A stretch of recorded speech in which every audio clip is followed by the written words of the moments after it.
है ना। ओके, तो जस्ट इस केस में मैं ये आपसे पूछ रहा था कि what is the reason for this pattern, कि मैंने बोला था कि भाई ये आपने देखा हुआ है, तो कहाँ देखा हुआ है आपने बता ही दिया। भाई हमने सर ये इसको देखा हुआ है रोड में जो ऑयल स्पिल होता है वहां पे देखा हुआ है हमने इसे, है ना, कि ऑयल के ऊपर ऐसा पैटर्न बन जाता है। तो मैंने बोला था ये पैटर्न बनने का जो मेन रीजन होता है इसको हम बोलते हैं इंटरफेरेंस, है ना, कि ऐसा पैटर्न जो बनता है वो इंटरफेरेंस ऑफ व्हाइट लाइट की वजह से बनता है, इंटरफेरेंस ऑफ व्हाइट लाइट की वजह से, है ना। कई बार हम इसको थिन फिल्म इंटरफेरेंस भी बोलते हैं, we call it as a thin film interference, है ना। तो आज जो आपका टॉपिक है ना इसी थिन फिल्म इंटरफेरेंस के ऊपर है ना, कि आज का जो टॉपिक हम डिस्कस करेंगे we discuss the thin film interference, है ना। तो थोड़ा सा मुझे रिमाइंड करवाना what we have studied in the last class, last class में क्या पढ़ा था हमने। अच्छा, हमने फ्रेंच शिफ्ट पढ़ लिया था क्या, have we studied the French shift, yes sir. Optical path. Conceptually हमने 6 पॉइंट्स किए थे फ्रेंडशिप के, आपने बोला था 9 होते हैं, बाकी 3 आप नेक्स्ट अच्छा अच्छा में अच्छा करेंगे। ठीक है फ्रेंडशिप ठीक है। ऑप्टिकल पाथ ये सब ऑप्टिकल ज्योमेट्रिकल पाथ हो गया। फ्रेंच शिफ्ट और ऑप्टिकल पाथ आपने कर लिया था, सही है सही है। यस सर, वो और सर वो थिन ट्रांसपेरेंट फिल्म वाला भी हो गया। वो थिन ट्रांसपेरेंट फिल्म वाला भी हो गया, बिल्कुल बिल्कुल सही है। चलो फिर तो कुछ ज्यादा बचा ही नहीं है, 9 नहीं 80 पॉइंट होते हैं। वो एक और पॉइंट जो होता है उसको हम नॉर्मली डिस्कस नहीं करते, उससे कंफ्यूजन क्रिएट होती है। तो 2 पॉइंट और हैं, उसमें एक थिन फिल्म इंटरफेरेंस पे आ जाते हैं, तो उसी का रीजन ये है जो मैंने यहाँ पे आपको टाइटल शो किया हुआ है ना। चलो स्टार्ट करते हैं इसमें, ठीक है ना। तो आज का जो टॉपिक है पॉइंट नंबर 7 पे आ जाते हैं, we come to the point number 7,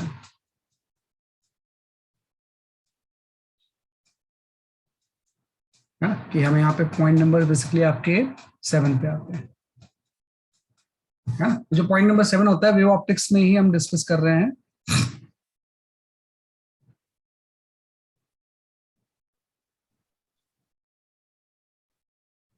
ये आपका ऐसे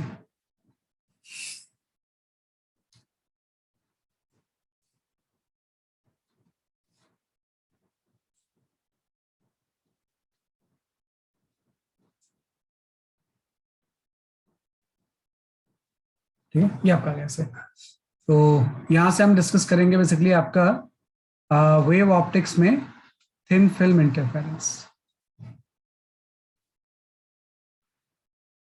है ना। तो ये पॉइंट नंबर 7 होता है। Point number 7 is the thin film interference, है ना। बहुत सारे करेंटफुल पैटर्न जो होते हैं ना उसका जो रीजन होता है वो यही होता है, that is simply known as basically आपका थिन फिल्म इंटरफेरेंस। जो थिन फिल्म इंटरफेरेंस है इसका कॉन्सेप्ट सिंपल सा है कि सपोज मैं यहाँ पे कोई ग्लास की फिल्म ले लूँ ऐसे, है ना, कि ग्लास की मैं इस तरह से फिल्म लेता हूँ, मैं थोड़ा थिक बना रहा हूँ, अदरवाइज ये बहुत थिन होता है कि अदरवाइज ये बहुत क्या होगा बेसिकली आपका थिन होगा। तो ये ग्लास की कोई प्लेट है, ग्लास की स्लैब है, या ग्लास की कोई ट्रांसपेरेंट फिल्म है। अब यहां से कोई व्हाइट लाइट इंटर होती है, कि व्हाइट लाइट यहाँ पे आके स्ट्राइक करती है, तो आपको पता है व्हाइट लाइट जैसे यहाँ पे इंटर करेगी इसका एक पार्ट क्या हो जाएगा, रिफ्लेक्ट हो जाएगा। तो कुछ पार्ट इसका क्या हो गया बेसिकली आपका रिफ्लेक्ट हो गया, और कुछ पार्ट रिफ्लेक्ट भी होगा, इस तरह से स्लैब के अंदर जाएगा। और यहाँ जाने के बाद आपको पता है कि फिर से यहाँ पे दोनों चीजें होंगी, कि कुछ पार्ट रिफ्लेक्ट होगा और कुछ पार्ट बेसिकली आपका यहाँ पे ट्रांसमिट हो जाएगा, है ना, कि कुछ पार्ट क्या होगा बेसिकली आपका यहाँ पे ट्रांसमिट होगा। अगेन यहाँ पे भी ऐसे ही है, कुछ पार्ट इसका रिफ्लेक्ट हो जाएगा और कुछ पार्ट क्या होगा ट्रांसमिट होगा, ऐसे इस तरह से पैटर्न बनेगा कि जब भी व्हाइट लाइट इस तरह से सरफेस पे, हाँ सही बात सही बात, सब कुछ आपका लैब में होता है ना, कि थिन फिल्म इंटरफेरेंस की अगर हम बात करें तो यहाँ पे आपकी व्हाइट लाइट इंटर कर रही है ना। ये व्हाइट कलर की लाइट, आपको पता है व्हाइट कलर की लाइट में 7 वेवलेंथ प्रोमिनेंट होती है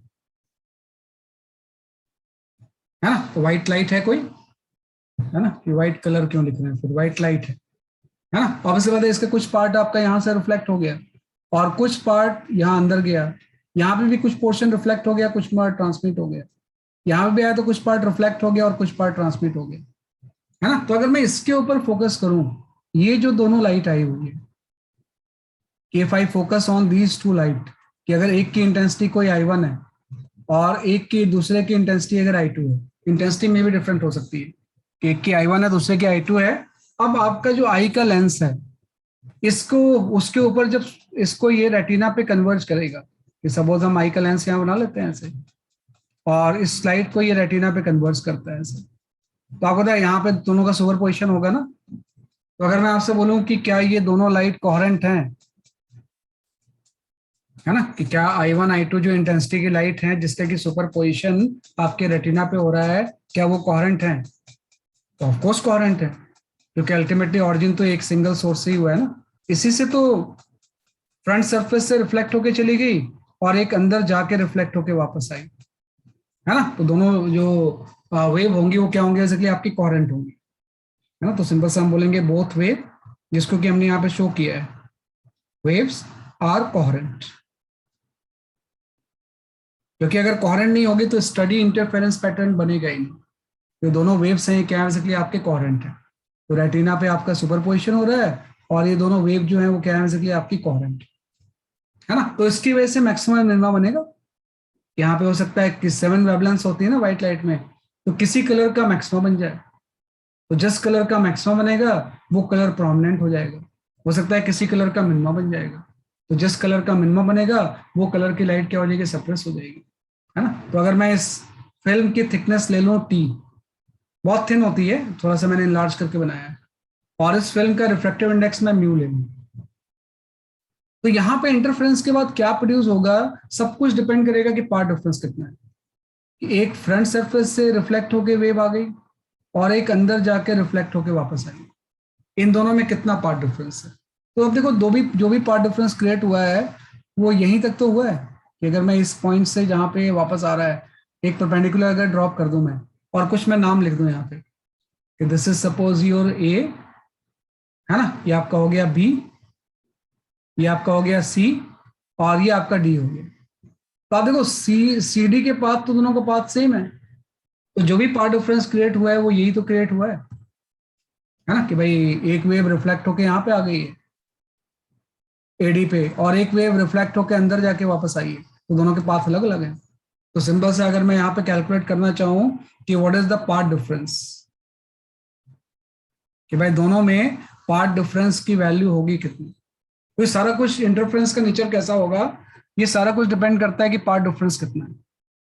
तो आपने बोला कि भाई CD के बाद तो दोनों के में कोई पार्ट डिफरेंस हुआ ही नहीं है, जो भी हुआ है पहले ही हुआ है। तो मैं देखो पार्ट डिफरेंस कैसे लिखूंगा, आप ध्यान रखना। सबसे पहले मैं लिखूंगा इस I2 का जिसकी इंटेंसिटी उसका पाथ क्या था, तो ये AB से अंदर गई, तो आप लिख दोगे AB, है ना, प्लस BC से रिफ्लेक्ट होके वापस आई प्लस BC। लेकिन ये AB एंड BC इसमें किस मीडियम में ट्रेवल किया है, ऐसे मीडियम में ट्रेवल किया है जिसका कि रिफ्रैक्टिव इंडेक्स म्यू है ना। तो इसको फिर चेंज करना पड़ेगा ना एयर में, AB एंड BC जो इसने मीडियम में ट्रेवल किया है उसको हम किस में कन्वर्ट कर देंगे, एयर में। तो उसके लिए आप क्या कर दोगे, यहाँ पे म्यू मल्टीप्लाई कर दोगे, है ना। ध्यान रखना कि AB एंड BC जो, क्योंकि सब कुछ एयर में लेना होता है आपको, तो म्यू से AB प्लस BC में आपने क्या मल्टीप्लाई कर दिया, बेसिकली आपका म्यू मल्टीप्लाई कर दिया। तो ये तो बात है इसका, है ना, A से B गई, B से वेव C आ गई, यहाँ पे आ गई, इसके बाद तो बात सेम ही है। इसका पाथ क्या हुआ, यहाँ से रेट आई, यहाँ से रिफ्लेक्ट हो गई और AD इसने ट्रेवल किया, तो इसका जो दूसरे का पाथ से पार्ट डिफरेंस के लिए माइनस करेंगे ना, तो इसका जो पाथ होगा, आप ध्यान रखना, मैं बड़े इंपॉर्टेंट चीज लिख रहा हूँ, AD प्लस λ/2। अब ये λ/2 क्यों आ गया, ये आपको सोचना है कि वाई दिस λ/2। तो क्या कोई बता सकता है कि AD तो मुझे समझ में आ रहा है कि भाई AD इसने एयर में ट्रेवल किया है, लेकिन मैंने बोला रिफ्लेक्शन जब हो रहा तो एक λ/2 आ गया, है ना। ये λ/2 मैंने क्यों लिखा, वो यहाँ क्यों नहीं लिखा मैंने फिर, भाई इस रिफ्लेक्शन में मैंने λ/2 लिखा है, इस रिफ्लेक्शन में λ/2 नहीं लिखा है ना, कि इस रिफ्लेक्शन में नहीं, हाफ वेव रिफ्लेक्ट नहीं होगा, इसकी वजह से नहीं होगा। Which two waves are coherent, जिसका सुपरपोजिशन हम ले रहे हैं, this I1 and I2, both waves are coherent, both waves are coherent of intensity, है ना, I1 एंड I2, कि जिसकी इंटेंसिटी I1 एंड I2 है वो दोनों वेव क्या होंगे, जैसे कि आपकी कोहेरेंट होंगी। तो मुझे निकालना है कि भाई जब तक सुपर कोहेरेंट इसलिए होगी क्योंकि अल्टीमेटली एक ही लाइट तो डिवाइड हुई है दो पार्ट में, तो दोनों कोहेरेंट होंगे ही। तो मैंने पार्ट डिफरेंस में लिख दिया। थोड़ी सी लैम्डा बाई टू की मिस्ट्री आ गई। तो आपने एक चीज पढ़ा था, याद रखो, जब मैं आप सिंपल वेव पढ़ रहे थे, तो सिंपल वेव जब आप पढ़ रहे थे किसी स्ट्रिंग को आप ऐसे अटैच करते थे किसी फिक्स पॉइंट पे, तो आप बोलते थे कि वेव इस तरह से जाएगी, है ना। इसके ऊपर आपके वेव में क्वेश्चन से बहुत सारे आए हुए थे। और जब ये फिक्स पॉइंट से रिफ्लेक्ट होगी तो वो उल्टी हो जाएगी। और यही पॉइंट जब फ्लेक्सिबल होता था, है ना, किसी पॉइंट को जब हम फ्लेक्सिबल लेते थे कि भाई स्ट्रिंग इस तरह से गई और ये पॉइंट अगर इस तरह से रिंग टाइप का मूव करता था, तो जो रिफ्लेक्ट होती थी वो सेम फेज में आती थी, है ना। इस केस में जब रिफ्लेक्शन होता था तो उसका फेज क्या होता था, बेसिकली आपका सेम होता था। कि इस केस में रिफ्लेक्शन के बाद वेव आपकी सेम फेज में आती थी, ऐसे, ये ऐसा, है ना, कि इंसिडेंट ऐसे जा रही है, रिफ्लेक्टर की भी ऐसे ही आ रही है ना। तो हम बोलते थे कि ये फिक्स पॉइंट है, ये आपका फ्लेक्सिबल पॉइंट है, तो इस बाउंड्री को हम बोलते थे डेंसर बाउंड्री। Denser boundary. और ये जो बाउंड्री होता था इसको हम बोलते थे रेरर बाउंड्री। रेरर बाउंड्री, है ना। ये सब हम वेव में डिस्कस कर चुके हैं। रेरर बाउंड्री हो गया, डेंसर बाउंड्री, रेरर बाउंड्री। तो डेंसर बाउंड्री में पाई का फेज डिफरेंस क्रिएट हो जाता है ना, कि for reflection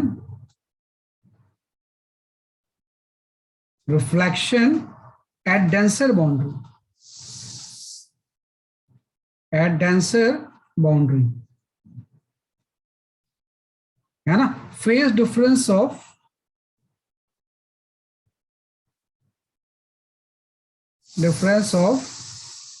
pi is introduced.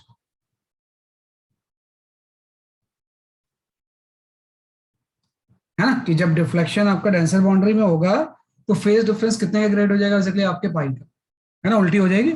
लेकिन जब रिफ्लेक्शन आपका रेरर बाउंड्री में होगा और फेज डिफरेंस पाई का मतलब जो हो जाएगा part difference lambda by two का हो जाएगा,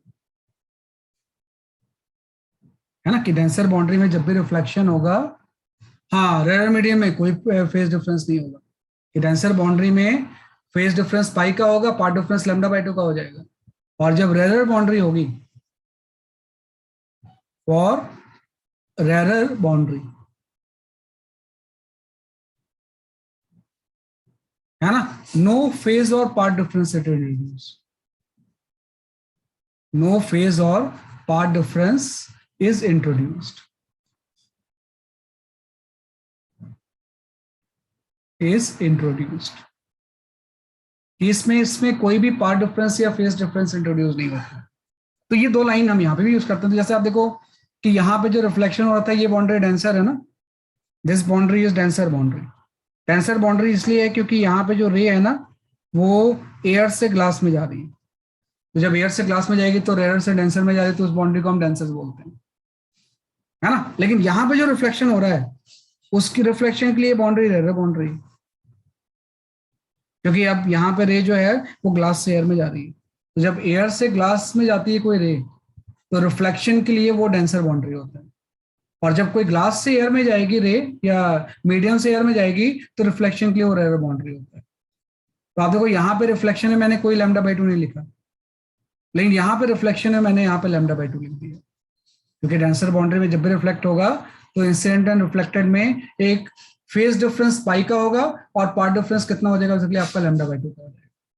तो ये इफेक्टिव पार्ट डिफरेंस आ गया सुपरपोजिशन के time, mu into A B plus B C आ गया, माइनस एडी तो लिया ही आपने। लेकिन जब भी रिफ्लेक्शन किसी डेंसर बाउंड्री में होगा तो एक लैम्डा बाई टू का एडिशनल पार्ट डिफरेंस आ जाएगा, है ना, कि part difference lambda by two का क्या होगा, इसलिए आपका इंट्रोड्यूस हो, राइट। तो इसको लिख लो पहले आप।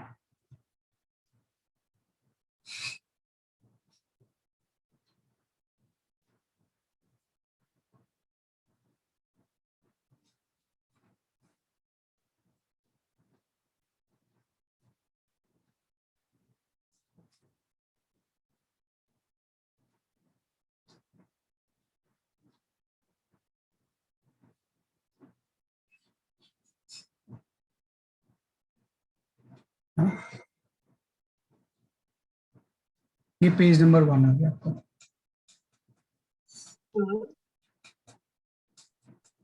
आपने 7th पॉइंट के लिए देन फिल्म इंटरफेरेंस लिखा है। थिन फिल्म दो थिन फिल्म इंटरफेरेंस है ना, कि this is your thin film interference. और जो हम लाइट यूज कर रहे हैं व्हाइट लाइट यूज, अभी फिलहाल मोनोक्रोमेटिक ले लो, व्हाइट की जरूरत नहीं है, अभी मोनोक्रोमेटिक ले लो आप इसे, बाद में व्हाइट लाइट से हम इसको समझने की कोशिश करेंगे, अदरवाइज नहीं तो अभी आप कंफ्यूज हो जाओगे। दिस इज योर मोनोक्रोमेटिक लिख लो आप इसको, है ना, बाद में इसको व्हाइट लाइट से हम एडजस्ट कर देंगे।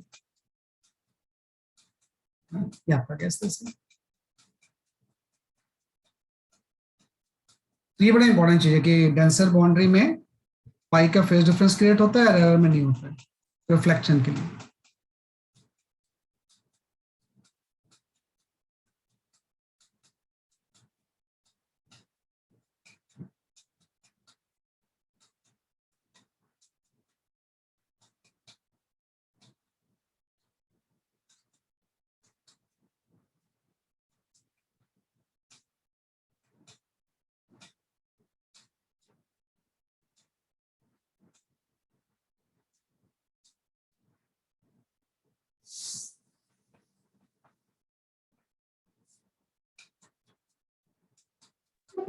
एरर बाउंड्री के बाद क्या लिखा है आपने? कुछ नहीं लिखा है, वो म्यू लिखा हुआ है। क्या सर? ये सर एरर लास्ट पॉइंट में एरर बाउंड्री, नो फेज और path difference is introduced. Okay sir. No phase difference और पार्ट डिफरेंस इज इंट्रोड्यूस्ड, है ना। तो ये थिन फिल्म इंटरफेरेंस हम इसी को बोलते हैं। अब ये जो चीज है ना, इसको थोड़ा सा अगर आप मैथमेटिकली और सिंप्लीफाई करो तो ये बहुत सिंपल आ जाता है। ये जो टर्म है, थोड़ा सा अगर ज्योमेट्री अप्लाई करें, वो ज्योमेट्री आपके लिए जरूरत नहीं है, फिलहाल ये चीज आपने जान ली कि मैंने कैसे पार्ट डिफरेंस लिखा है। इसको जब ज्योमेट्रिकली हम सिंप्लीफाई करेंगे ना, तो यहाँ पे स्नेल्स लॉ भी आ जाएगा कि भाई अगर एंगल ऑफ इंसिडेंट यहाँ पे आई है ना, तो एंगल ऑफ रिफ्रैक्शन यहाँ पे आर हो जाएगा, है ना। और हम स्नेल्स लॉ अप्लाई कर सकते हैं यहाँ पे। स्नेल्स लॉ अप्लाई करेंगे तो वी कैन राइट कि जो sine i by sine r होगा, इसकी वैल्यू म्यू के इक्वल हो जाएगी, और थोड़ी सी ज्योमेट्री लगाएंगे तो सबकी वैल्यू हम सब्स्टिट्यूट कर देंगे।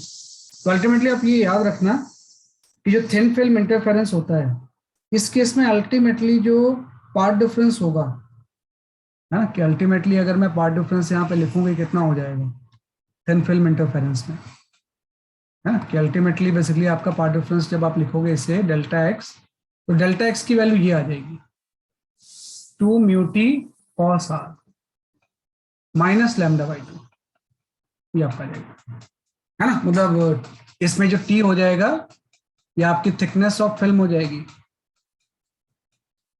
जो टी होगी क्या हो जाएगी बेसिकली आपकी थिकनेस ऑफ फिल्म, है ना। और जो म्यू होगा वो आपका रिफ्रैक्टिव इंडेक्स हो जाएगा,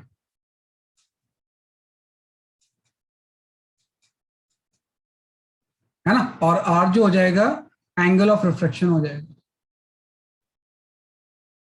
एंगल ऑफ रिफ्रैक्शन, है ना। और लैम्डा तो वेवलेंथ है ही, लैम्डा जो हम ले रहे हैं वो वेवलेंथ ऑफ लाइट ले रहे हैं कि भाई जो भी आपने मोनोक्रोमेटिक लाइट लिया उसकी वेवलेंथ कितनी है, वो आपका वेवलेंथ हो गया। तो ये पार्ट डिफरेंस आ जाएगा, जो कि इसी को सिंप्लीफाई करके आया है।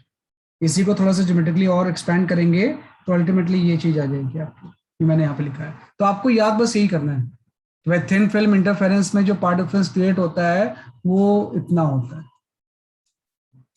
है ना, इतने अमाउंट का पार्ट डिफरेंस दोनों कोहेरेंट वेव में प्रोड्यूस हो जाएगा। एक सरफेस से रिफ्लेक्ट होके आ गई, एक अंदर जाके रिफ्लेक्ट होके आई, दोनों में इतने अमाउंट का क्या क्रिएट हो जाएगा बेसिकली आपका पार्ट डिफरेंस। इसी को थोड़ा सा और सिंप्लीफाई हम करते हैं, है ना, कि हम बोलते हैं कि अगर केस कोई हो नियर नॉर्मल व्यू का, अगर हम यहाँ पे लिखें कि फॉर नियर नॉर्मल व्यू,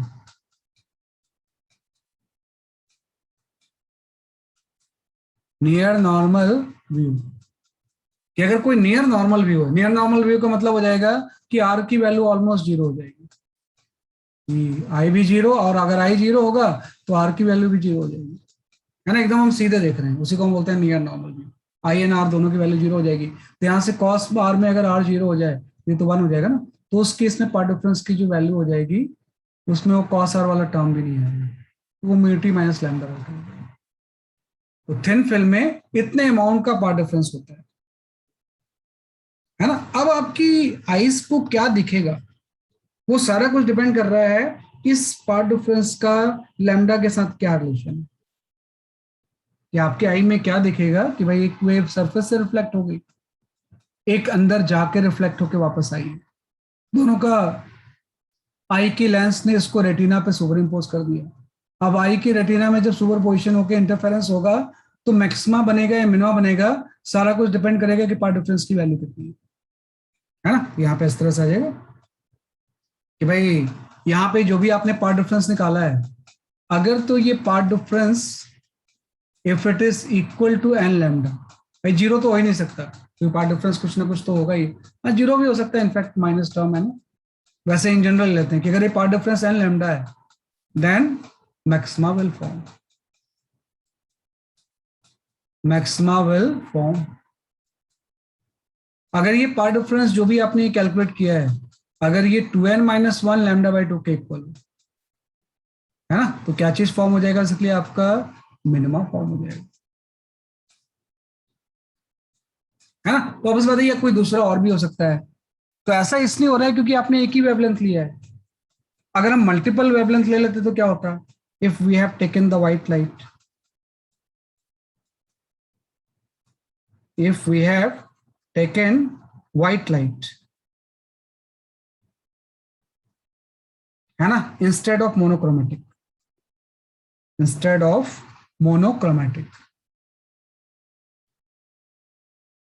है ना, कि भाई मोनोक्रोमेटिक के बजाय अगर हम व्हाइट लाइट ले लेते उस केस में क्या होता है ना, उस केस में क्या होता है कि जैसे रेड का अगर मैक्सिमम फॉर्म हो रहा है तो हो सकता है कि ग्रीन का मिनिमम फॉर्म हो रहा होगा, भाई कॉम्बिनेशन हो सकते हैं ना बहुत सारे। अगर कहीं पे ऐसा भी हो सकता है कि किसी पर्टिकुलर पॉइंट पे, है ना, कि रेड कलर के लिए मैक्सिमम फॉर्म हो रहा है, तो हो सकता है कि ग्रीन के लिए जो होगा वो मिनिमम फॉर्म हो रहा होगा। ये जस्ट मैंने एग्जांपल लिया ऐसे, तो आपको पता है उस जगह को जब हम देखेंगे आपकी आई में फिर रेड कलर की सेंसेशन आएगी ना, तो हम बोलेंगे अगर ऐसा हो रहा है तो रेड विल बी डोमिनेंट,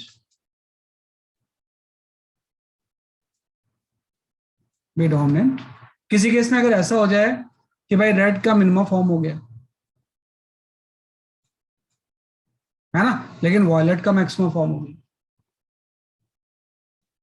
तो वॉयलेट विल बी डोमिनेंट,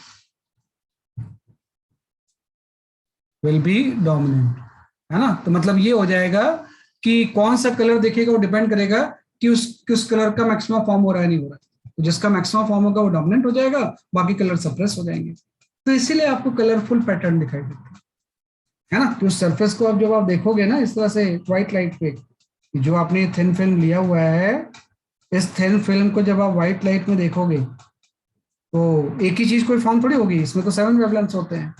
तो किसी कलर का मैक्सिमम फॉर्म हो जाएगा तो वो प्रोमिनेंट दिखेगा आपको, किसी का मिनिमम फॉर्म होगा वो क्या हो जाएगा, इसलिए आपका सरफेस हो जाएगा। तो आपको एक कलरफुल पैटर्न इसके सरफेस पे दिखेगा। तो वो जो कलरफुल पैटर्न दिखता है वो सिर्फ आपका इंटरफेरेंस की वजह से होता है। जो कलरफुल पैटर्न है वो किसकी वजह से दिखता है, ड्यू टू बेसिकली आपका इंटरफेरेंस। जैसे कि शुरू में जो मैंने आपको एक पोस्टर शो किया था, है ना, कि शुरू में मैंने जानबूझ के वो पोस्टर शो किया था इसलिए कि भाई अब हम उसको चीज को समझ सकते हैं कि भाई वो पोस्टर में जो कलर्स आ रहे थे, पैटर्न बन रहा था, उसका रीजन क्या है ना, कि स्टार्टिंग में जो मैंने आपको ये शो किया था, है ना, ये वाली चीज, है ना। अब इसका रीजन हम जान सकते हैं कि भाई ऐसा पैटर्न बन क्यों रहा है। आप देखो इसमें भी थिन फिल्म इंटरफेरेंस हो रहा है। ऐसा हो रहा है इसमें कि यहाँ पे तो वाटर है, कि इस तरह से आपका कोई वाटर है ना, और वाटर के ऊपर एक थिन लेयर ऑयल की हो गई है। कि वाटर के ऊपर एक थिन लेयर किस चीज की आ गई है, बेसिकली आपकी ऑयल की, ये ऑयल लेयर आ गई, है ना। अब यहां से जब व्हाइट लाइट आएगी ऐसे, यहां से व्हाइट लाइट आई तो वही चीज होगा जो अभी हम डिस्कस कर रहे थे कि जब व्हाइट लाइट यहां से इंटर करेगी, है ना, तो क्या होगा कि कुछ लाइट तो सरफेस से रिफ्लेक्ट हो जाएगी, कि भाई कुछ लाइट तो फ्रंट सरफेस से रिफ्लेक्ट होगी और कुछ अंदर जाके रिफ्लेक्ट होकर वापस आएगी। है ना, और ये दोनों लाइट कोहेरेंट होंगी क्योंकि अल्टीमेटली सोर्स तो सेम ही है ना। अब आपकी आई का रेटिना जो लेंस है ये इसको रेटिना पे कन्वर्ज है ना, किस तरह से रेटिना पे कन्वर्ज हो गया तो इसका इंटरफेरेंस होगा। तो चूंकि व्हाइट लाइट में 7 वेवलेंथ्स होती हैं, तो जिस कलर का वेवलेंथ की के लिए ये मैक्सिमा की कंडीशन सेटिस्फाई करेगा वो पूरा सर्किल आपको वो उस कलर का दिखाई देने लगेगा। अगर वो सपोज आपका ग्रीन के लिए मैक्सिमा बन रहा है वो सर्किल आपको ग्रीन दिखने लगेगा। अगर वो सर्किल रेड के लिए मैक्सिमा दिखा रहा है तो रेड दिखने लगेगा। तो आप देखो यहाँ भी तो ऐसे होगा ना। अब ये चीज कोई एक जगह पे थोड़ी होगी, भाई पूरे सरफेस पे लाइट ऐसे आ रही है और रिफ्लेक्ट होकर जा रही है पूरे सरफेस पे ऐसे, है ना, कि लाइट इस तरह से आपकी जा रही है रिफ्लेक्ट होकर, है ना, हर जगह पे हो रहा है ऐसा। तो आप देखो यहाँ से जो रिफ्लेक्शन हो रहा होगा इसमें जब इंटरफेरेंस होगा तो ये पेरीफेरी कुछ आपको ग्रीन तरह की दिख रही है, तो मतलब ये जो इंटरफेरेंस होगा वो ग्रीन का कंस्ट्रक्टिव हो जाएगा, ब्राइट फ्रिंज बन जाएगी। यहाँ पे कुछ वायलेट दिख रहा है आपको तो ये वायलेट हो जाएगा। यहाँ पे कुछ येलोइश कलर आ रहा है तो मतलब येलो के लिए मैक्सिमम बन जाएगा। भाई जो भी पार्ट डिफरेंस है हर जगह पार्ट डिफरेंस सेम थोड़ी होगा, है ना, पार्ट डिफरेंस की वैल्यू हर जगह पे क्या होगी, अलग अलग होगी। तो जब आपकी आई में जब ये रेज इंटर करेंगी तो सुपर पोजिशन के बाद क्या चीज बन रहा है उसके अकॉर्डिंग कलर बन जाएंगे। तो इस पेरीफेरी की पूरी लाइट येलो हो जाएगी, कुछ ग्रीन आ जाएगी, कुछ वायलेट आ जाएगी। तो एक बहुत अच्छा पैटर्न आपको दिखाई देता है ना, कि बहुत सारा पैटर्न जो दिखाई देता है तो ये आपके इंटरफेरेंस की वजह से ही होता है ना, कि जो भी पैटर्न दिखाई दे रहा है किसकी वजह से है, ड्यू टू इंटरफेरेंस। सिंपल इसका डायग्राम ये है, एक सरफेस से रिफ्लेक्ट हो गई, एक अंदर जाके रिफ्लेक्ट होके वापस आई। तो जब सुपर पोजिशन होंगे तो यहाँ पे इंटरफेरेंस होगा। सर ऐसी चीजें जो होती हैं उसमें कलर जो होता है वो एक्चुअली सिर्फ इंटरफेरेंस की वजह से ही होता है। लाइक आपको जो कलर चेंजिंग इंक्स होती है ना, आप कलर चेंजिंग इंक देखते हो ना, कि नोट में देखते थे पहले ऐसे लोग, जो आपके 500 का या पहले के नोट होते थे ना, या अभी भी होते होंगे, तो एक बार आप एक एंगल पे रखोगे तो आपको कलर अलग दिखाई देता है, जब उसका पर्सपेक्टिव चेंज करोगे तो कलर अलग दिखाई देता है। वो भी थिन फिल्म इंटरफेरेंस ही है ना। वो काउंटर नकली नोट रोकने के लिए ऐसे करते हैं ना। वही जब भी कोई जेरोक्स होगा तो एक ही पर्सपेक्टिव का तो जेरोक्स होगा। तो जो ओरिजिनल करेंसी है और डुप्लीकेट करेंसी है इसमें डिफरेंस वो कलर चेंजिंग इंक की वजह से मेनली होता है, कि अगर ओरिजिनल करेंसी है तो अगर आप उसका पर्सपेक्टिव चेंज करोगे देखने का तो कलर चेंज होना चाहिए, है ना, कि अगर कलर चेंज नहीं हो रहा तो फेक है ना। तो बहुत सारी चीजें ऐसे जो कलरफुल पैटर्न आते हैं उसका रीजन आपका इंटरफेरेंस होता है।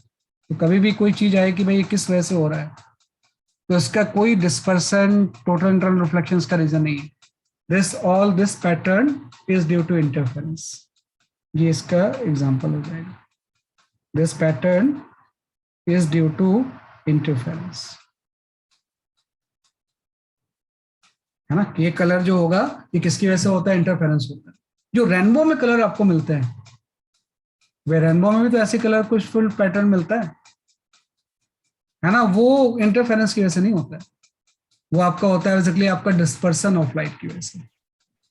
उसका रीजन है dispersion and total internal reflection. Sir second slide दिखा सकते हैं? सर एक डाउट है बताओ। सर, ऐसे like this surface is a rough surface, is that different colors are there, but what if we take a flat smooth surface and do the same thing, पानी डाल के उधर ऊपर ये डाल के, तो why different colors come? वो उसमें भी आ जाएंगे, उसमें भी मतलब इसमें फ्लैट या स्मूथ से कोई रिलेशन नहीं, उसमें भी ऐसे ही आ जाएंगे। अगर पानी के ऊपर ऑयल रखोगे वो अगर फ्लैट वो सरफेस है तब भी आ जाएगा आपके। वर्जन तो यहाँ भी हो रहा आप कोई बबल लोगे, बबल भी जब एयर में साइन करेगा, जैसे आप इस तरह से सोप बबल कोई ले लो और सोप बबल के ऊपर अगर व्हाइट लाइट आ रही है तो ये भी आपको कलरफुल दिखाई देता है। तो उसका भी रीजन वही होता है कि जब व्हाइट लाइट आएगी ना ऐसे, तो एक तो सरफेस से रिफ्लेक्ट हो जाएगी और एक अंदर जाकर रिफ्लेक्ट होकर वापस आएगी। तो दोनों का जब आईज में इंटरफेरेंस होगा तो कलरफुल दिखेगा।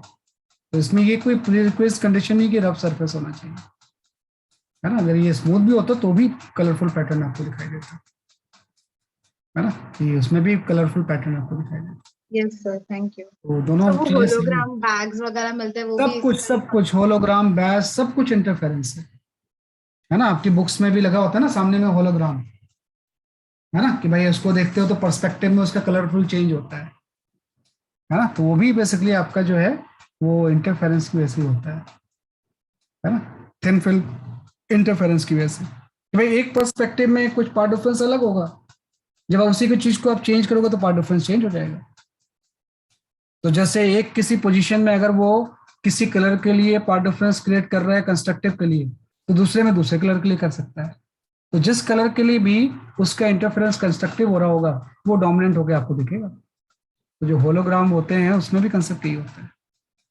हाँ, बस वो रेनबो के कलर्स जो होते हैं वो अलग होते हैं, वो होता है due to dispersion and total internal reflection. Sir second slide दिखा सकते हैं एक बार? अभी दिखा रहा हूँ, पहले इसको लिख लो। ये इसका रीजन है, इसी को हम बोलते हैं थिन फिल्म इंटरफेरेंस।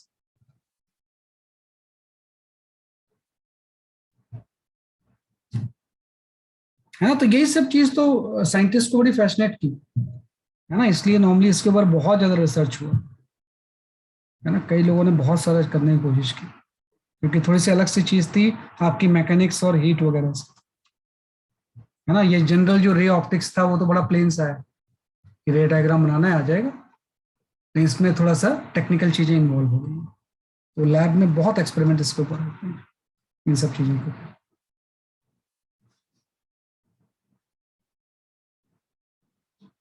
है ना। तो ये आपका क्या इस तरह से,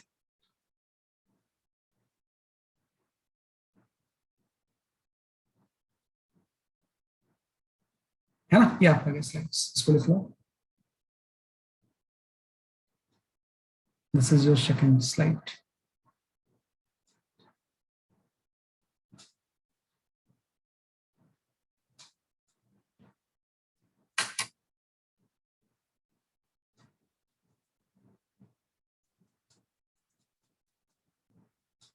थ्योरेटिकली तो ये चीजें हैं, प्रैक्टिकली हम ऑब्जर्व करते हैं कि पार्ट डिफरेंस की वैल्यू ये होगी, इसी में अगर नियर नॉर्मल होगा तो ये हो जाएगा, जब ये इसके इक्वल होगा तो मैक्सिमम होगा, जब इसके इक्वल होगा तो मिनिमम होगा। डिपेंड करेगा किस कलर के वेवलेंथ के लिए मैक्सिमम या मिनिमम फॉर्म हो रहा है। जिस कलर के लिए मैक्सिमम फॉर्म होगा वो डोमिनेंट कलर हो जाएगा।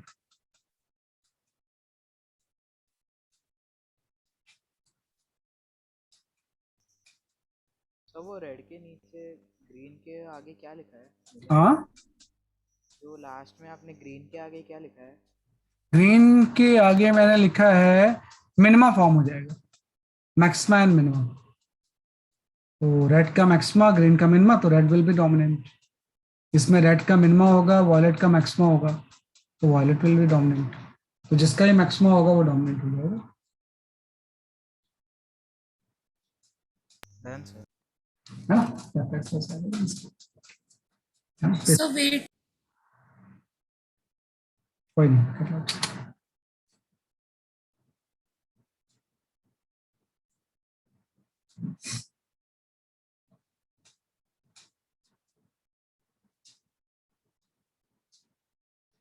then sir.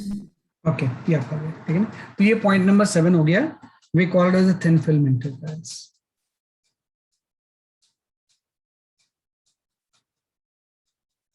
अब हम आ जाते हैं कि एक और बड़े प्रोमिनेंट क्वेश्चंस होते हैं, नंबर ऑफ मैक्सिमा और मिनिमा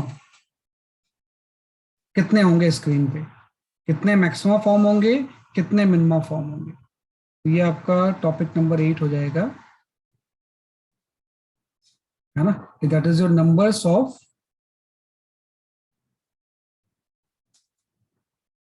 मैक्सिमा और minima form on screen, on screen. भाई किसी भी स्क्रीन पे नंबर ऑफ मैक्सिमा और मिनिमा कितने फॉर्म होंगे, लेकिन ये लाइट के लिए हम यूज कर नहीं करते हैं कि कितने नंबर ऑफ मैक्सिमा होते हैं। इफ YDSE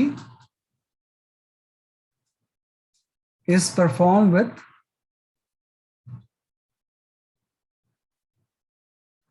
है ना माइक्रोवेव, माइक्रोवेव, है ना। माइक्रोवेव की एक क्वालिटी होती है कि wavelength is comparable to the slit separation. wavelength is comparable to, है ना, slit separation. सर ये सिर्फ माइक्रोवेव में होता है? माइक्रोवेव के लिए मतलब कोई भी चीज जिसके की वेवलेंथ जो होगा वो स्लिट सेपरेशन के कंपेरेबल हो. लाइट के लिए तो हम यूज नहीं कर सकते ना, क्योंकि स्लिट के बीच का सेपरेशन मान लो आप 1 मिलीमीटर भी ले रहे हो, तो लाइट का वेवलेंथ जो होगा in order of suppose 500 nanometre है. ये तो कंपेरेबल हो ही नहीं सकता कभी भी. तो लाइट के केस में हम नंबर ऑफ मैक्सिमा मिनिमा ना काउंट नहीं कर सकते, कितने होंगे, बहुत सारे बनते हैं. उसको कैसे और कैसे केसेस में कंपेयर कर सकते हैं? हाँ, कैसे केसेस में फिर कंपेयर कर सकते हैं? लाइक कंपेयर वो क्वेश्चन में दिया होगा आपको. अच्छा ठीक है. वेव है ना, माइक्रोवेव में नॉर्मली हम बोलेंगे कि माइक्रोवेव की जो वेवलेंथ होती है ना, ये वेवलेंथ सपोज आपकी 1/3 मिलीमीटर है. मतलब बहुत ज्यादा वेवलेंथ होती है माइक्रोवेव की. लाइट की तो वेवलेंथ बहुत कम होती है, नैनोमीटर में होती है, ये मिलीमीटर में होता है माइक्रोवेव का. तो जब भी अब ये वेवलेंथ आपका 1/3 मिलीमीटर है और आपका D 1 मिलीमीटर है, ये दोनों कंपेरेबल है ना कि भाई ये भी मिलीमीटर में ये भी मिलीमीटर में, तो दोनों कंपेरेबल है. तो हम यहाँ पे लिख सकते हैं कि जो D = होगा वो 3 लैम्डा होगा. मतलब D जो होगा स्लिट के बीच का जो सेपरेशन होगा वो वेवलेंथ का सिर्फ 3 टाइम्स है. यहाँ पे आप टाइम्स देखो 1 मिलीमीटर नैनोमीटर के कितने टाइम्स है, तो इसमें तो कोई कंपेरेबल है ही नहीं. तो जब भी आपसे मैक्सिमम और मिनिमम पूछा जाएगा ना, तो इस तरह का कुछ दिया होगा कि D = 3 लैम्डा है ना, कि आपको ये डाटा दिया होगा, या तो ये दिया होगा ये चीज दिया होगा. तो आपका क्वेश्चन वही है, जैसे मैंने तो एग्जांपल लिया है D = 3 लैम्डा, 2 लैम्डा भी हो सकता है, 4 लैम्डा भी हो सकता है, कुछ भी हो सकता है. तो आपको अगर ये निकालना है, पहला क्वेश्चन इसमें ये होता है कि find out number of maxima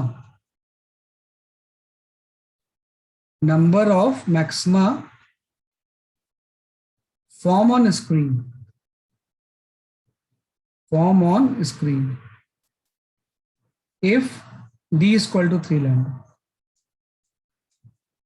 अगर D की वैल्यू वेवलेंथ के 3 टाइम्स है तो कितने मैक्सिमा स्क्रीन पे बनेंगे? 4 मैक्सिमा बनेंगे, 5 बनेंगे, 6 बनेंगे, एक लिमिटेड बनते हैं. लेकिन जब लाइट लेंगे तो बहुत सारे मैक्सिमम मिनिमम देंगे, हम काउंट कर ही नहीं पाएंगे उसको. लेकिन माइक्रोवेव वगैरह के केस में हम इसको काउंट कर सकते हैं, है ना. तो देखो इसको करने का तरीका जो एकदम सिंपल सा है कि आप यहाँ पे सबसे पहले YDSC एक्सपेरिमेंट प्लॉट कर लो. ये आपके 2 स्लिट्स आ गए.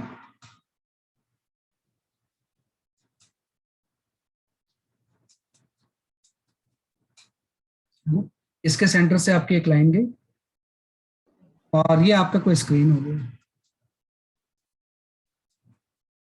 है ना. इस तरह से आपने कोई स्क्रीन ले लिया और कोई भी P पॉइंट चूज कर लिया आपने जहां पे इंटरफेरेंस हो रहा है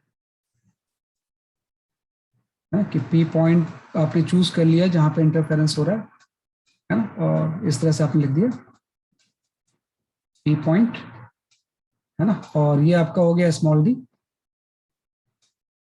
और ये आपका कैपिटल D हो गया. तो आपको ये निकालना है कि अगर D की वैल्यू 3 लैम्डा है तो यहाँ P पॉइंट पे पार्ट डिफरेंस कितना होगा, है ना. तो ये पार्ट डिफरेंस ना हम ये नहीं लिख सकते हैं, we can not write if D = 3 lambda है देन जो पार्ट डिफरेंस होगा हम ये नहीं लिख सकते अब इसमें y × small d by capital D, है ना. हम इसको यूज नहीं कर सकते. क्यों नहीं यूज कर सकते? why we can't use this? वह D की वैल्यू जब 3 लैम्डा होगी तो पार्ट डिफरेंस का फिर ये फॉर्मूला वैलिड नहीं होगा. वाला जो था वो एप्लीकेबल नहीं होगा. हाँ, मतलब ये जो होगा ये स्मॉल वेवलेंथ के लिए एप्लीकेबल होता है. ये फॉर्मूला तभी एप्लीकेबल होता है when D is very very large as compare to the lambda. तभी ये फॉर्मूला, मतलब फॉर्मूला आपको इसमें यूज नहीं होगा.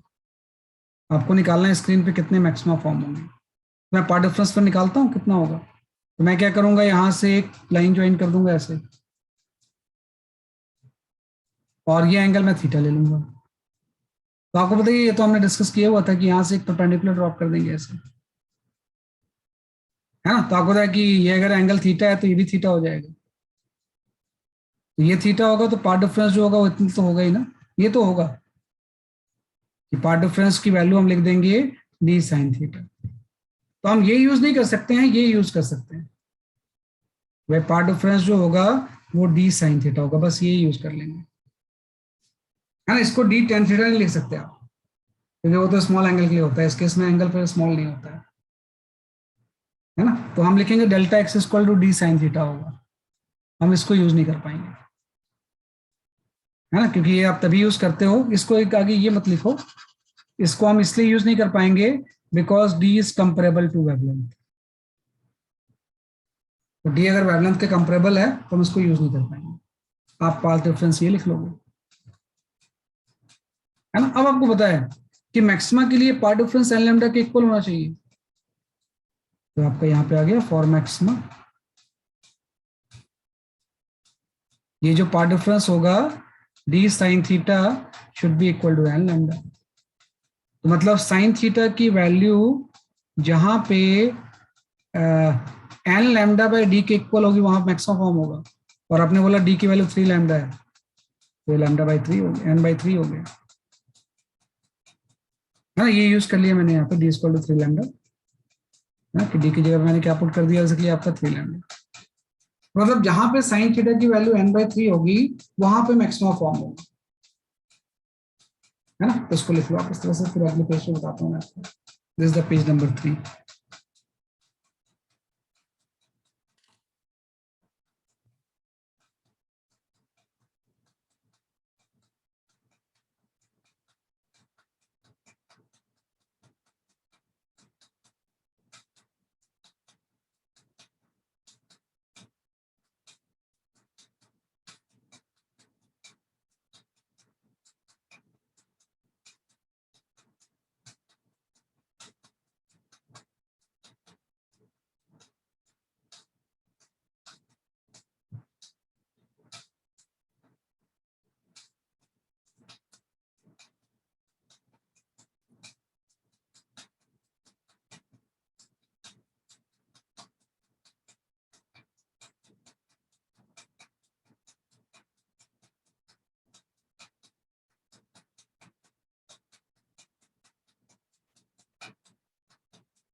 है ना, एन बाई 3 हो जाएगा। तो अब मैं इसको नेक्स्ट पेज में बताता हूँ थोड़ा सा कि कैसे यहाँ पे मैक्सिमा या मिनिमा फॉर्म होगा।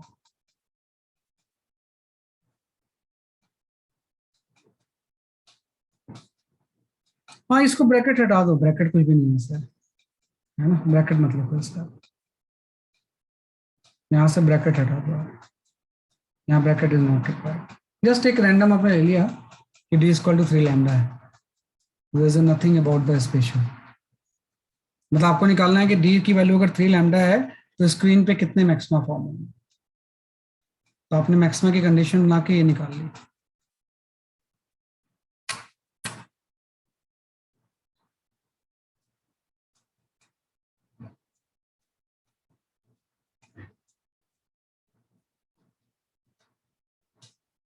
ठीक है, चलो अब नेक्स्ट पेज में करते हैं हम इसे। सर हाँ बताओ। आपने बोला लैम्डा इज 1/3 मिली, अच्छा सर। हाँ, ये एज एग्जाम्पल मैंने ले लिया। Okay sir. तो मैंने कुछ भी ले लिया रैंडम, जैसे मैंने कंपेरेबल वर्ड को समझाया कि कंपेरेबल का मतलब क्या हो जाएगा। जैसे लैम्डा 1/3 मिलीमीटर और डी 1 मिलीमीटर है, तो दीज बोथ आर कंपेरेबल, है ना, क्योंकि डी की वैल्यू 3 लैम्डा। लेकिन इसमें हम कंपेयर नहीं कर सकते ना, we can not compare these two, yes sir. बहुत लार्ज है वो चीज।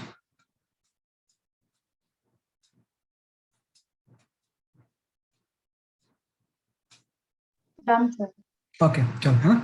तो अब जैसे आपने एक चीज निकाल ली कि मैक्सिमा वहां पे फॉर्म होगा जहां पे साइन थीटा की वैल्यू n/3 होगी, according to this question. Maximum वहां पे फॉर्म होगा जहां पे साइन थीटा की वैल्यू क्या हो जाएगी, d/3। तो अगर मैं डायग्राम बनाऊं यहाँ पे, तो मैं इस तरह की चीजों की बात कर रहा हूँ, 2 स्लिट्स, है ना, और ये आपका स्क्रीन होगी। ये आपकी रेफरेंस लाइन है ना, इसी में मैक्सिमम फॉर्म होगा।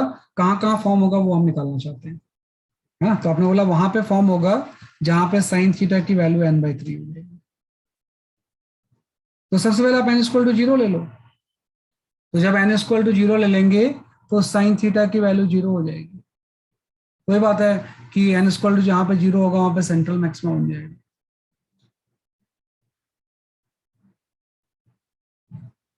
है ना। तो सेंट्रल मैक्सिमम तो एक बनेगा ही बनेगा सेंट्रल, जहां पे n 0 होगा या थीटा की वैल्यू 0 हो जाएगी। अगली वैल्यू ले लेते हैं। सपोज n= आपने अब इसमें ले लिया 1, तो साइन थीटा की वैल्यू 1/3 हो गई। तो जहां पे साइन थीटा इक्वल टू 1/3 होगा वहां पे फर्स्ट मैक्सिमम बन जाएगा, है ना। तो आप एक फर्स्ट मैक्सिमा की पोजीशन भी आ गई। और फर्स्ट मैक्सिमा में से दो होते हैं, एक ऊपर होता है एक नीचे होता है, हाँ। और इसका एंगल भी आपने निकाल लिया कि ये जो एंगल होगा फर्स्ट मैक्सिमा का वो कितना होगा। ये एंगल तो आपने निकाला है कि जो इसकी एंगुलर पोजीशन होगी फर्स्ट मैक्सिमा की, उसका साइन थीटा जो होगा वो 1/3 होगा, हाँ। कि साइन थीटा जो होगा 1/3 होगा। ये एंगल तो थीटा होता है, ये वाला। फिर n=2 आपने ट्राई किया, तो यहां से 2/3 आ गई। तो 2/3 आने का मतलब यहाँ पे क्या फॉर्म हो गया आपका, सेकेंड मैक्सिमा फॉर्म हो गया। तो सेकेंड मैक्सिमा भी सही है, तो सेकेंड मैक्सिमा भी बन जाएगा इसमें ऐसा ऐसा। सारे मैक्सिमा आइडेंटिकल होते हैं, तो सेकेंड मैक्सिमा की भी एंगुलर पोजीशन आ गई, है ना। ये आपका सेकेंड मैक्सिमा बन जाएगा, उसका जो एंगल होगा वो साइन थीटा इक्वल टू 2/3 हो जाएगा। अब प्रॉब्लम आ जाएगी जब मैं यहाँ पे n=3 पुट करूंगा। इफ आई पुट n=3, तो साइन थीटा की जो वैल्यू आ जाएगी वो 1 आ जाएगी, मतलब थीटा 90 डिग्री हो गया। तो थीटा जब 90 डिग्री होगा ना, तो 90 का मतलब ये एंगल बढ़ता जा रहा है ऐसे, और 90 होने का मतलब यहाँ पे कहीं पे आ जाएगा ना, यहाँ पे यहाँ पे कहीं पे बनेगा। तो यहाँ तो स्क्रीन ही नहीं है ना, मैं स्क्रीन इसके ऊपर थोड़ी है स्लिट के, वो तो सामने है। तो हम बोलेंगे this maxima will not form on screen.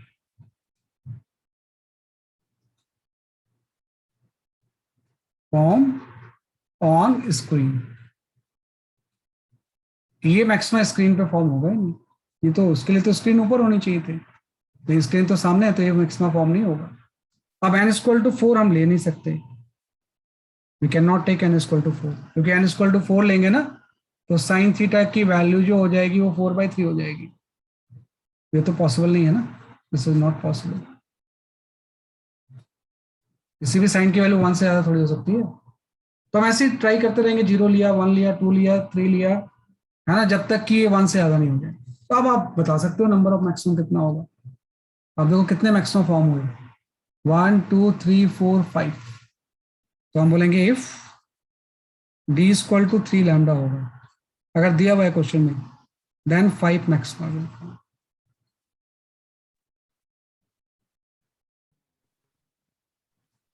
will form on screen, है ना। कि अगर ऐसा होगा तो 5 मैक्सिमम स्क्रीन पे क्या होंगे, जैसे कि आपके फॉर्म होंगे, and 5 maxima will form on the screen, है ना। किस केस में 5 मैक्सिमा will form, है ना। तो 5 मैक्सिमा आ जाएंगे।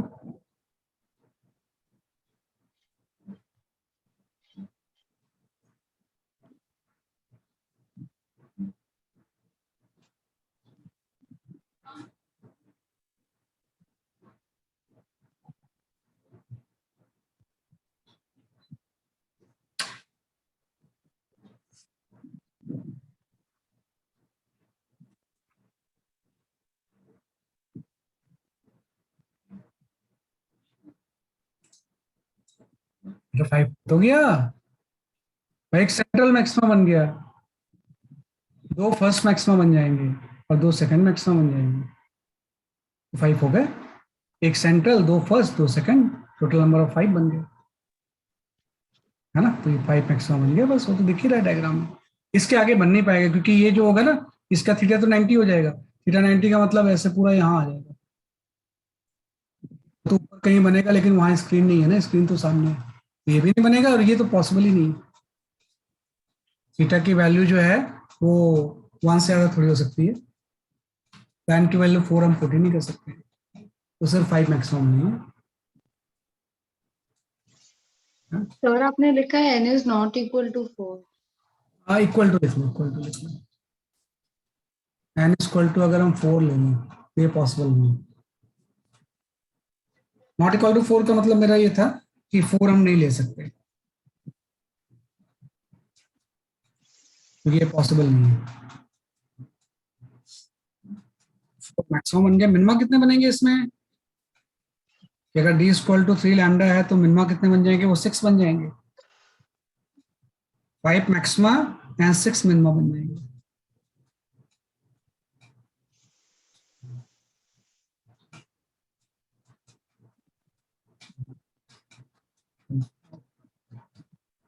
फाइव मैक्सिमम बन जाएंगे, 6 मिनिमा बन जाएंगे।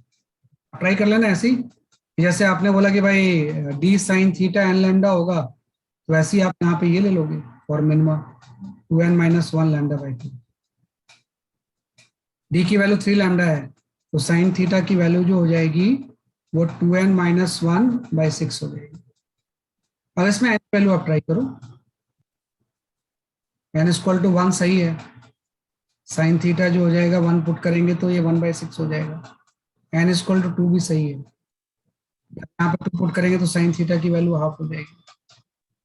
एन इक्वल टू 3 भी सही है ना, साइन थीटा की वैल्यू 5/6 हो जाएगी।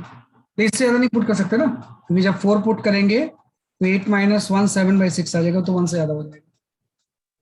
तो फर्स्ट मिनिमा बनेगा, सेकंड बनेगा, थर्ड मिनिमा बनेगा, और हर मिनिमा 2 होते हैं, तो टोटल नंबर ऑफ 6 बन जाएंगे।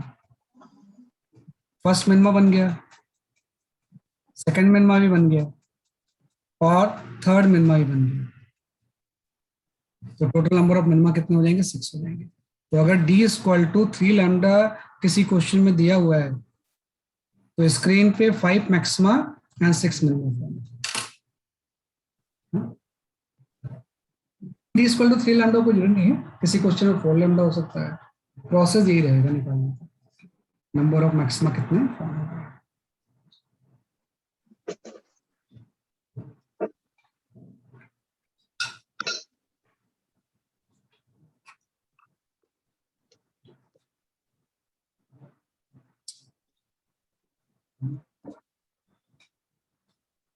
ये लिख लो आप इसके लिए।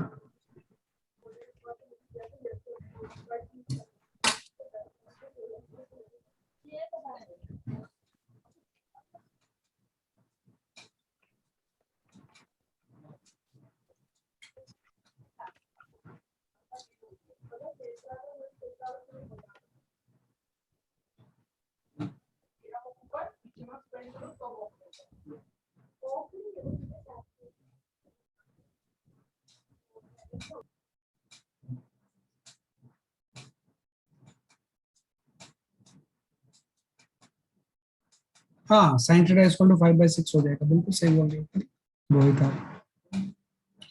जब n इक्वल टू 3 पुट करेंगे तो 6-1 5/6 हो जाएगा। This will be the 5/6.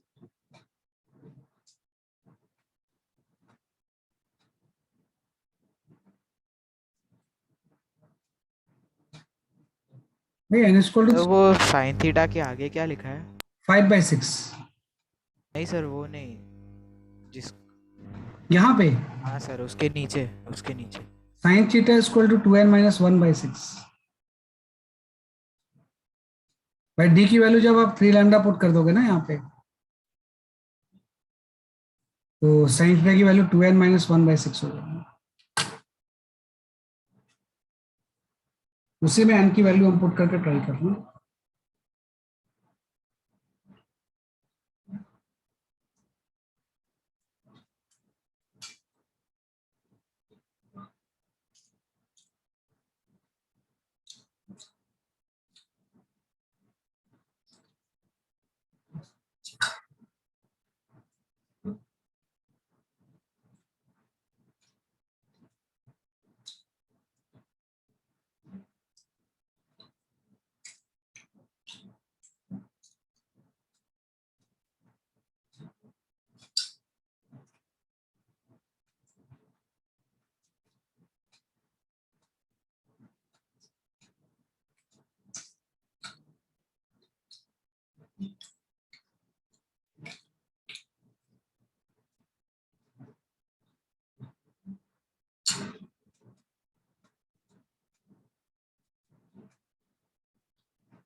ठीक है, ये हो गया।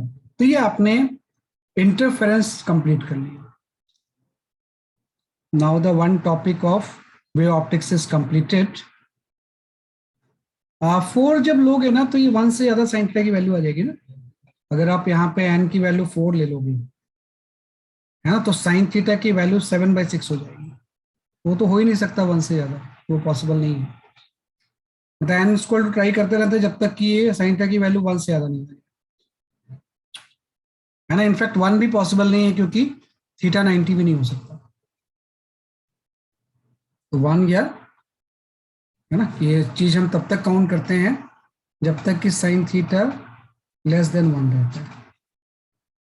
साइन थीटा की 1 है उससे ज्यादा हो जाए तो उसको काउंट करना छोड़ देते हैं। ये आपका आ जाएगा।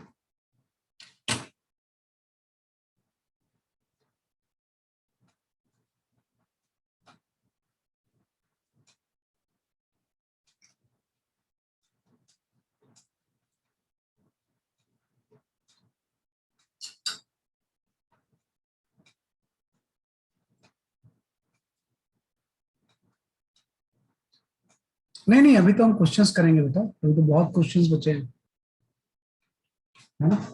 तो आज आपका इंटरफेरेंस पढ़ा है, अभी हमने वेव ऑप्टिक्स थोड़ी खत्म हुआ है, अभी तो हमने इंटरफेरेंस पढ़ा है।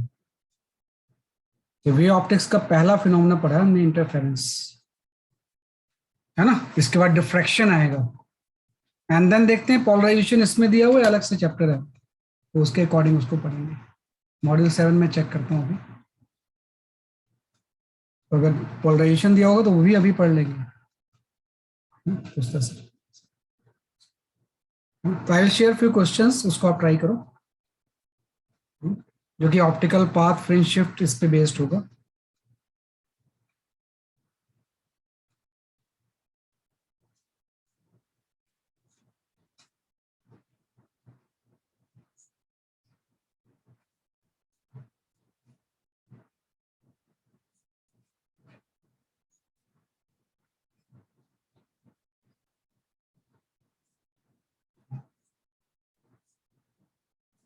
I can go for this question, अगर आपने सॉल्व नहीं किया है लास्ट क्लास में तो।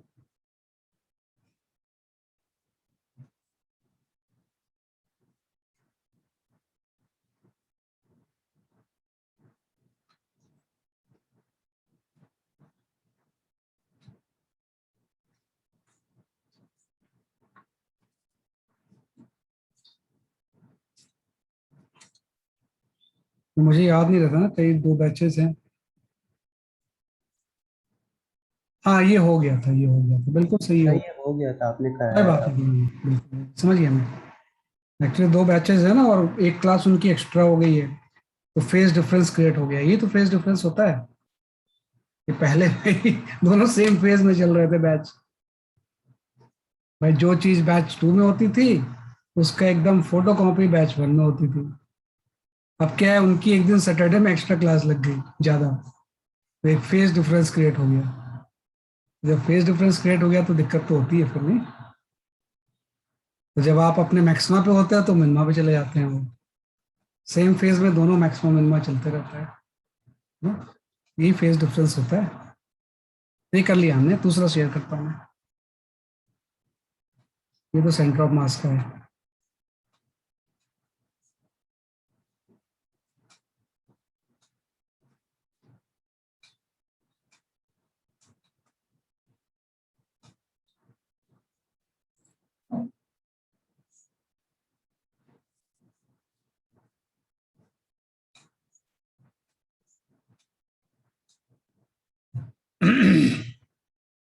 हाँ, यहाँ से स्टार्ट करते हैं सॉल्व करना।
सोहम आपका आंसर सही है।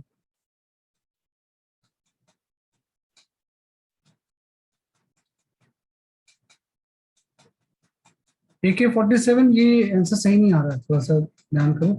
बट डिफरेंशिएट तो करना है यार, एक लाइन का क्वेश्चन है ये।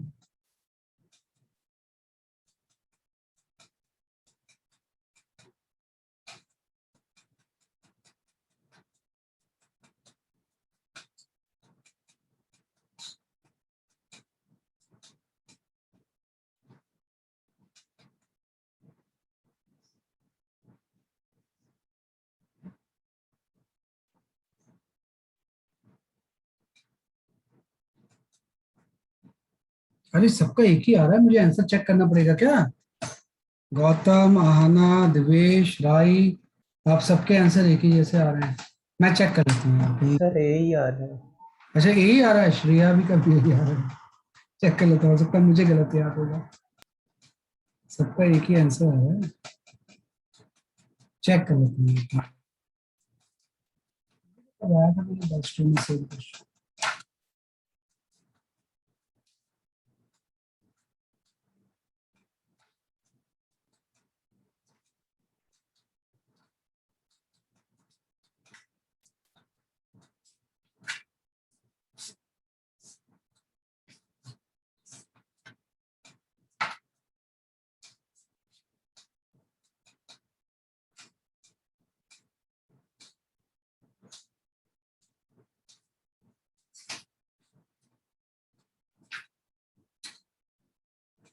सबका एक ही आंसर आ रहा है, वैसे ठीक होगा, इतने लोगों का आंसर गलत तो नहीं होगा।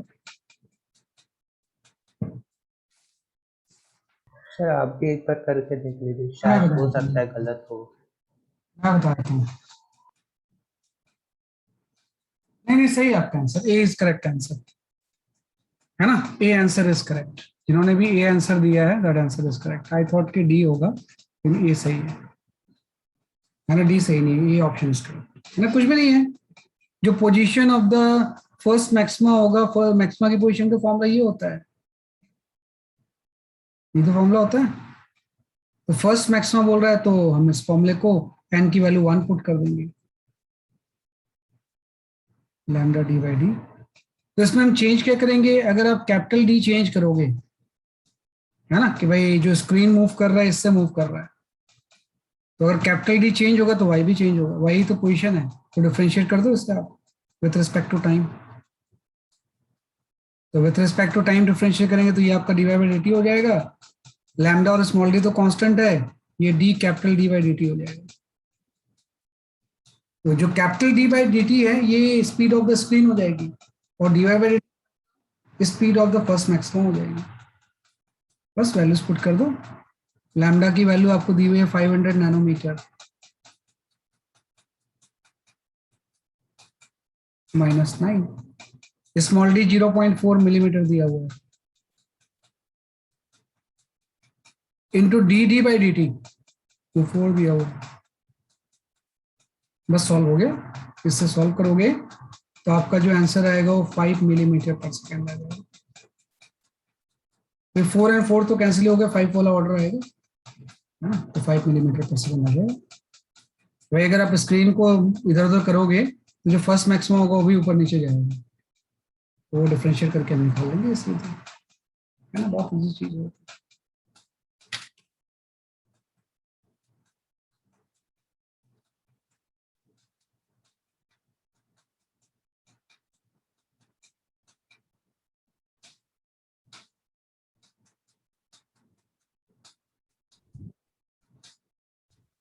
बोले यार।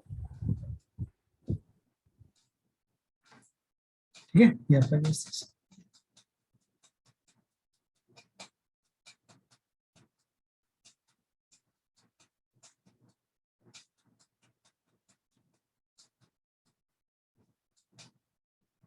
हाँ, I can go for this question.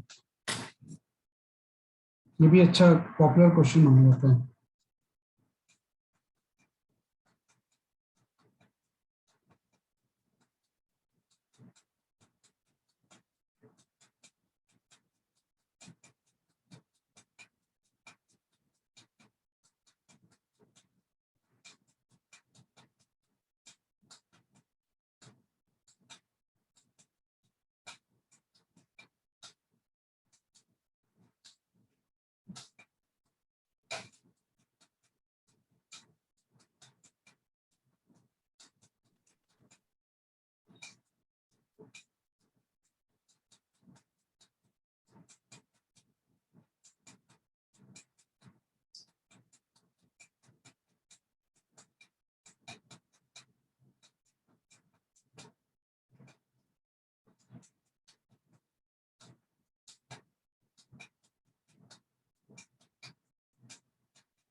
है ना। बस एक हिंट देता हूँ, जैसे आई इंटेंसिटी यहाँ से आई ना, है ना, कि मुझे क्या क्वेश्चन पूछ रहा है, थोड़ा सा बताता हूँ।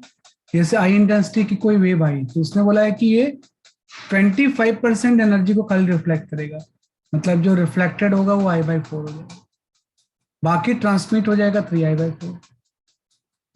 यहाँ फिर से रिफ्लेक्शन होगा, फिर से ट्रांसमिशन होगा, है ना। तो जब इन दोनों वेव को हम सुपर इम्पोज करेंगे किसी कॉमन पॉइंट पे, किसी भी लेंस वगैरह यूज करके, जब हम इसको सुपर इम्पोज करेंगे, तो एक की इंटेंसिटी आप I1 ले लो और एक की इंटेंसिटी आप I2 ले लो, तो मैक्सिमम और मिनिमम का रेशियो क्या होगा, ये पूछा हुआ है।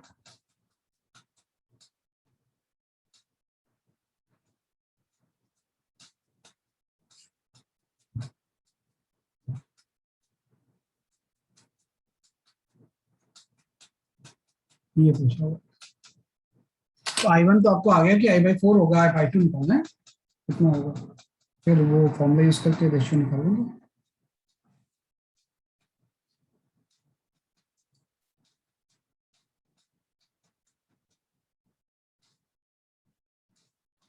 नहीं, 3I/4 थोड़ी लेंगे, 3I/4 फिर से चेंज होगा ना बेटा, जब यहाँ पे रिफ्लेक्ट होगा तो फिर से इसका 1/4 रिफ्लेक्ट होगा,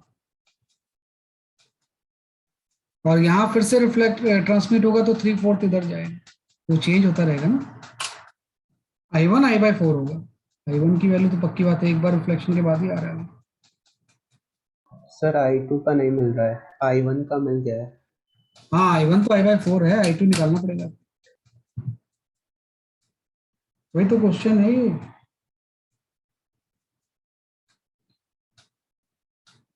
तो अभी हमने थिन फिल्म इंटरफेरेंस किया ना, एक सरफेस से रिफ्लेक्ट हो गया, एक अंदर जाके रिफ्लेक्ट होकर वापस आया।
आप तो काफी लोगों के आंसर आ गए भाई।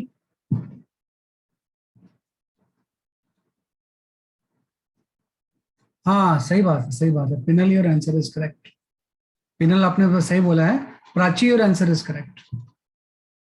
आपका कहना पिनल बिल्कुल सही है, जो आप बोल रहे हो I2 इतना होना चाहिए, दैट इज करेक्ट। एक बार I2 आ गया फिर तो आंसर आ ही जाएगा।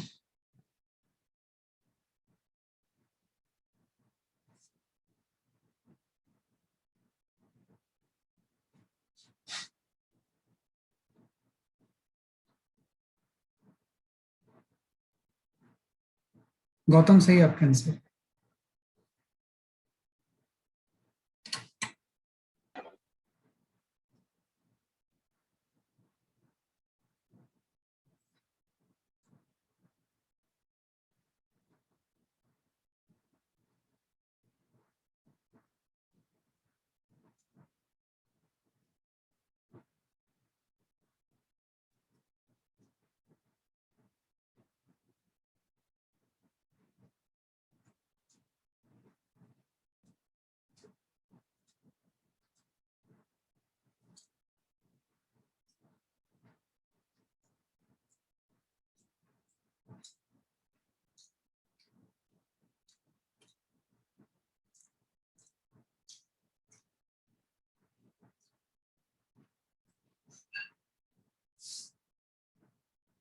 हाँ सही है, ऐसे करना था, ऐसे करना था।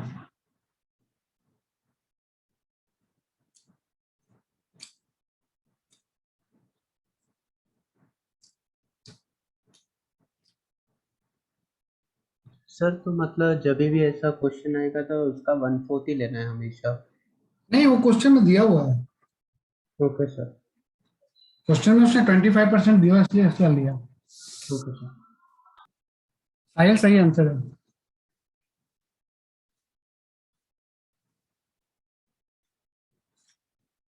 क्वेश्चन में दिया हुआ है आपका।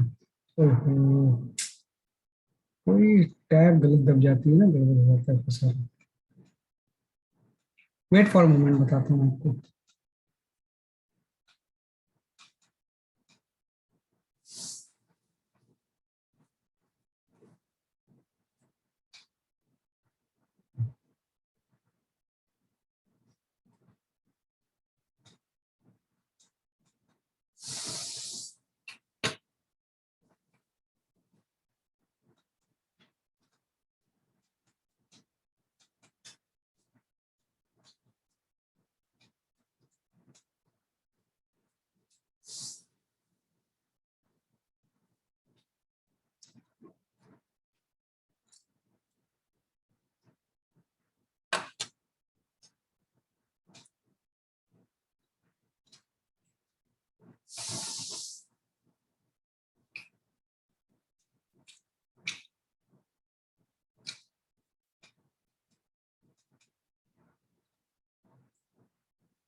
ये क्वेश्चन था आपका, नहीं कुछ नहीं। देखो इसमें ऐसे करना है आपने, मतलब बहुत पॉपुलर क्वेश्चन, कई बार ये रिपीट होता है एग्जाम में। जस्ट 25% रिफ्लेक्ट हो गया I/4, तो 3I/4 ट्रांसमिट हो जाएगा। मतलब I/4 रिफ्लेक्ट हो रहा है, 3I/4 ट्रांसमिट हो रहा है। अब ये 3I/4 जब आएगा तो इसका भी तो 1/4 रिफ्लेक्ट होगा ना। तो 3I/4 का 1/4, मतलब रिफ्लेक्ट आपके यहाँ पे 3I/16 हो जाएगा। 3I का 1/4 रिफ्लेक्ट हुआ, बाकी तो ट्रांसमिट हो जाएगा। अब यहां से 3I/4 का कितना ट्रांसमिट होगा, अब रिफ्लेक्ट क्या वो उससे मतलब नहीं है। तो आपको पता है ट्रांसमिट तो हमेशा 3/4 होता है ना, तो 3/16 का 3/4 ट्रांसमिट हो जाएगा। मतलब यहां से जो ट्रांसमिट चीज होगी वो 3/4 टाइम्स ऑफ 3I/16, मतलब ये 9I/64 हो जाएगा। तो मतलब I2 की वैल्यू 9I/64 होगी। तो अगर I1 की वैल्यू I/4 है और I2 की वैल्यू 9I/64 है, तो जब सुपर इम्पोज होंगे तो मैक्सिमम और मिनिमम का रेशियो क्या हो जाएगा, बस इस फॉर्मूले से आ जाएगा। I1 की वैल्यू अगर ये है तो √I1 कितना हो जाएगा, √I/2। अगर I2 इतना है तो √I2 कितना हो जाएगा, है ना, 3/8 √I, है ना। तो 3I कितना हो जाएगा, वैसे आपका 8 हो जाएगा, है ना। अब इसको यहाँ पे पुट कर दो आप, जब I मैक्स में I मिनिमम आप निकालोगे, आपको पता है √I वाला टर्म तो ऊपर नीचे से कैंसिल हो जाएगा, तो यहाँ पे आपका आ जाएगा 1/2 प्लस 3/8 होल स्क्वायर, और नीचे आ जाएगा 1/2 माइनस 3/8 होल स्क्वायर। इसको जब आप सॉल्व करोगे तो 49/1 होगा, मतलब रेशियो जो होगा वो डी होगा, डी फॉर डेट। वैसे करना, जैसे इसमें 25% है, किसी केस में 50% भी बोल सकता था वो, I से I/2 हो जाता है, उसके अकॉर्डिंग आंसर देते हैं, उस तरह से।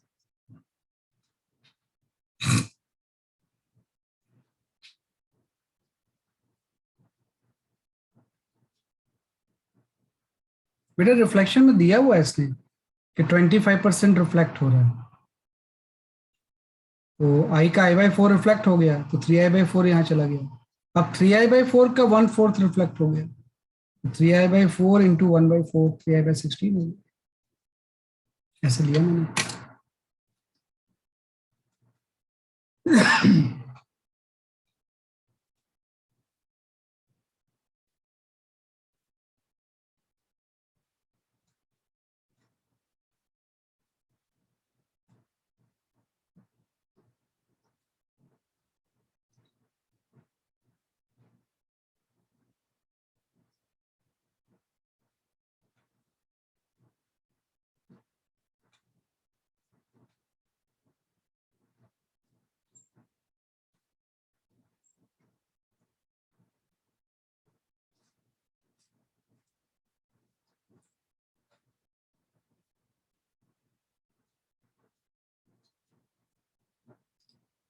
ठीक है ना, तो 49/1 आ गया।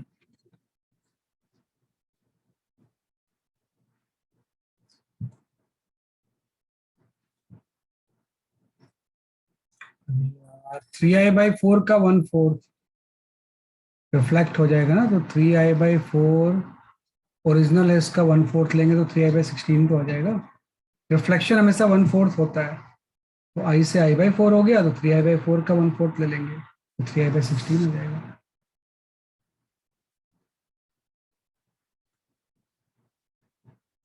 हाँ, इस तरह से कर सकते हैं। ये आपने कर लिया, तो √49 भी बना पड़ेगा। हाँ, ये तो आप कर लो लिखा।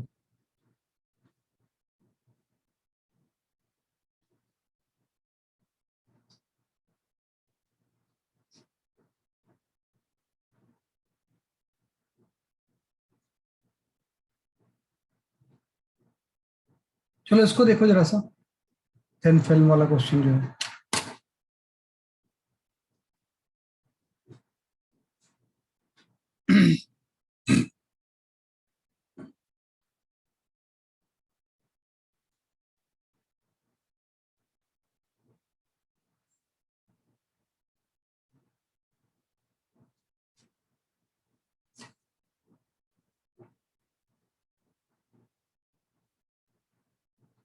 हाँ सही बात है, 25% दिया इसलिए एवरी टाइम हमने i/4 ले लिया, बिल्कुल सही बोल रहे।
नेक्स्ट डाउट सेशन में हम क्वेश्चन डिस्कस करेंगे। टेस्ट वो वेव का था, वेव टेस्ट करेंगे, उसके बाद फिर वेव ऑप्टिक्स पे आ जाएंगे। तो अभी एक बार टेस्ट पेपर कर लेना, फिर उसके बाद वेव ऑप्टिक्स पे आ जाएंगे। तो आपके पास थोड़ा सा टाइम भी आ जाएगा सॉल्व करने का।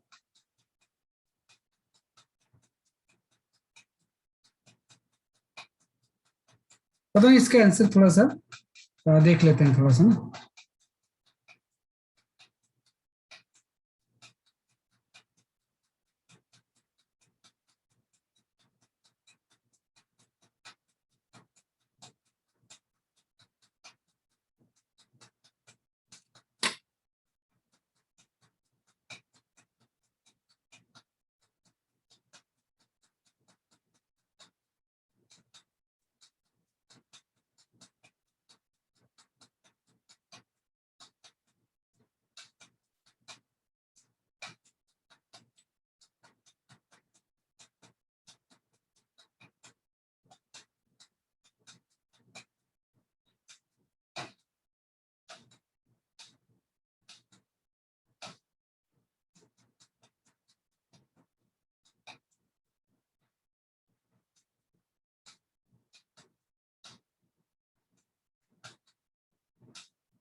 चलो मैं चेक करता हूँ इसका ना, इसका आंसर थोड़ा सा टिपिकल सा होगा। मैं देखो अभी आपने पढ़ा कि थिन फिल्म ऑफ वाटर है, तो उसमें जो पार्ट डिफरेंस क्रिएट होता है उसका फॉर्मूला सीधे रेफर कर लो, उतना डिराइव कहाँ कर पाओगे आप। तो पार्ट डिफरेंस की वैल्यू होती है 2 mu T minus lambda by 2, ये तो अभी आपने पढ़ा। फॉर नॉर्मल इंसिडेंस देखो दिया हुआ है, तो 2 mu T minus lambda by 2 हो जाएगा पार्ट डिफरेंस। आपको पता है कि कलर ऑफ रिफ्लेक्टेड लाइट मतलब उसका मैक्सिमम बनना चाहिए, कि जो भी कलर रिफ्लेक्ट होकर वापस आएगा उसका मैक्सिमम बनना चाहिए। जिस कलर का मैक्सिमम बनेगा वही तो रिफ्लेक्ट होकर वापस आएगी, तो मैक्सिमम बनना चाहिए। मतलब मैक्सिमम बनने के लिए एन लैम्डा के इक्वल होना चाहिए। तो ऐसा होने के लिए ये बोल रहा है कि कलर के लैम्डा की वैल्यू पूछ रहा है कितनी होगी, what is the value of the lambda, है ना। नहीं ये आंसर नहीं आ रहा है, मेरे आंसर से मैच नहीं कर रहे हैं, देखता हूँ। पहले तो आपने ये लिखा है एन लैम्डा के इक्वल होगा, वही कलर वापस आएगा। अब इससे लैम्डा की वैल्यू देखो कितनी होगी, 2 म्यू टी, ये चीज इधर चला जाएगा, तो n lambda plus lambda by 2 होगी। यहाँ से आप लैम्डा कॉमन ले लो, ये आपका एन प्लस हाफ आ गया, है ना। तो यहाँ से जो लैम्डा की वैल्यू आएगी वो आपका हो जाएगा 4 mu T by 2n plus 1, ये तो आ जाएगा। ये जो वेवलेंथ होगा 4 mu T divide by 2n plus 1 आ जाएगा, है ना। अब इसमें वैल्यूज आप पुट करो, ये लैम्डा की वैल्यू हम पुट कर देते हैं सबसे पहले 4, म्यू की वैल्यू आपकी 4/3 हो गई, ये आपकी हो गई टी की वैल्यू 3100 ऑर्मस्ट्रॉन्ग हो गई। भाई 2 इंटू एन की वैल्यू कुछ भी चूज कर सकते हैं, तो मैं यहाँ पे चूज करता हूँ 0 से, है ना। कि वैसे तो 0 कुछ भी ले सकते थे, तो एन की वैल्यू हम यहाँ पे 0 से चूज कर लेते हैं, तो 1 ले सकते हैं एन की वैल्यू 0 चूज करके। तो इससे जो आंसर आ रहा है वो आप देखो कितना आ रहा है, आर्मस्ट्रॉन्ग आ रहा है आपका, अगर हम 1 लें तो, है ना। कि अगर एन की वैल्यू हम 1 ले लें तो ये आपका हो जाएगा 4 इंटू 3100 बाई 16, है ना, इंटू 3100 बाई 1, कितना आ रहा है कैलकुलेट करके आप देखो। जो हम एन की वैल्यू सॉरी 0 पुट कर रहे हैं, एन की वैल्यू अगर हम 0 पुट करें तो क्या आ रहा है आपका, देखो कितनी वेवलेंथ आ रही है, बाई 3 भी होगा यहाँ पे, भाई यहाँ पे 3 भी होगा। ये थोड़ा सा कंफ्यूजिंग टाइप क्वेश्चन है, उतना अच्छा क्वेश्चन है नहीं, चलो कोई नहीं, देख लेते हैं। 3100 इंटू 16 बाई 4, अरे ये तो आ ही नहीं रहा है। सर कुछ इस तरीके से करके देखिए कि अगर 3100 को 3000 करके अज्यूम किया, हाँ तो फिर कैंसिल किया तो 16000 आ रहा है। हाँ, लेकिन 16,000 तो विजिबल लाइट होती ही नहीं है ना। हाँ सर वही, और विजिबल लाइट तो जो होती है वो मतलब ये कलर नहीं होगा, तो n इक्वल टू 1 ले लो आप यहाँ पे। तो n इक्वल टू जब 1 यहाँ पे लेंगे इसलिए तो 1 ट्राई कर रहे हैं, तो यहाँ पे एक 3 और आ जाएगा, तो ये आपका आ जाएगा 16 इंटू 3100 बाई 9 आ जाएगा, है ना। तो इसका हाफ कर दो,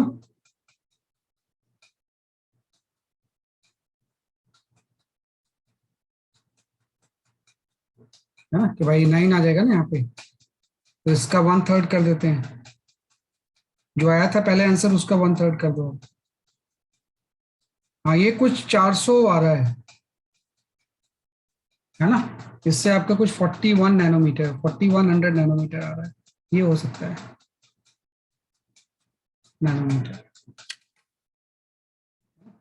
4100 नैनोमीटर ही आएगा ना, इससे कैलकुलेट करके देखो। 16 इंटू 13100 बाई 9,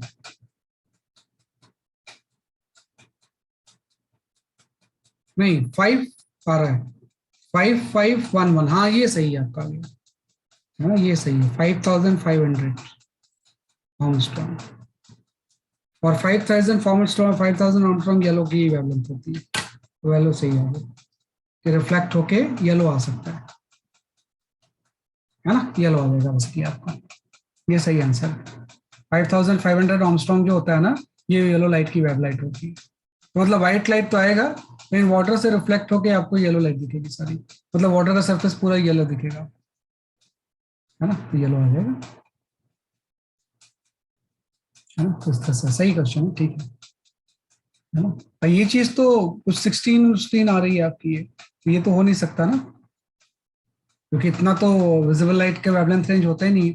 विजिबल 5 की वेवलेंथ कितनी होती है, 350 500 आर्मस्ट्रॉन्ग से लेके आपका, है ना, 700-800 तक ले लो आप इसे आर्मस्ट्रॉन्ग तक, ये विजिबल स्पेक्ट्रम होता है। तो ये तो विजिबल स्पेक्ट्रम के बाहर ही चला गया, है ना। इससे आपका आंसर आ जाएगा, येलो लाइट आ जाएगी आपकी।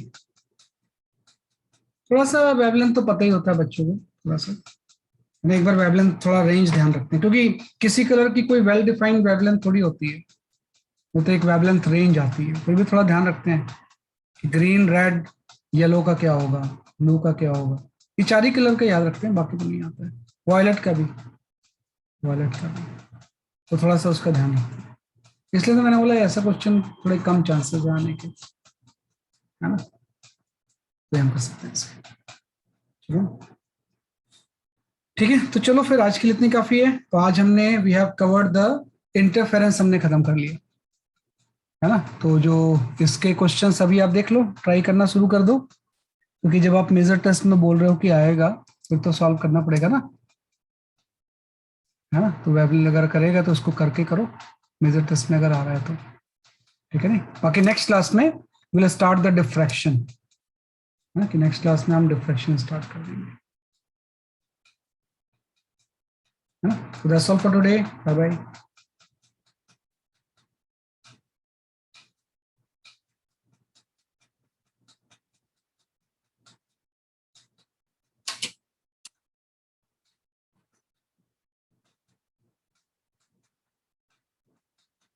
अच्छा, 550 नैनोमीटर ग्रीन का आ रहा है, चेक कर लो यार।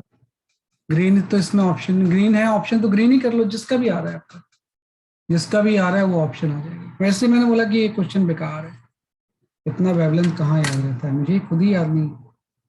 अगर ग्रीन का आ रहा है देख लेता हूँ मैं एक बार आंसर, कौन सा है, 89, 89 का जो आंसर है, हाँ सी दिया हुआ है इसमें यार, येलो पता नहीं कैसे दिया हुआ है ना। येलो का कितना होता है फिर, अच्छा 580 होता है, चलो ठीक है, वो एक रेंज होती है ना, तो बड़ा, इसलिए तो मैं बोल रहा हूँ कि इसको डिस्कार्ड कर दो क्वेश्चन, इतना ज्यादा इसको मत देखो।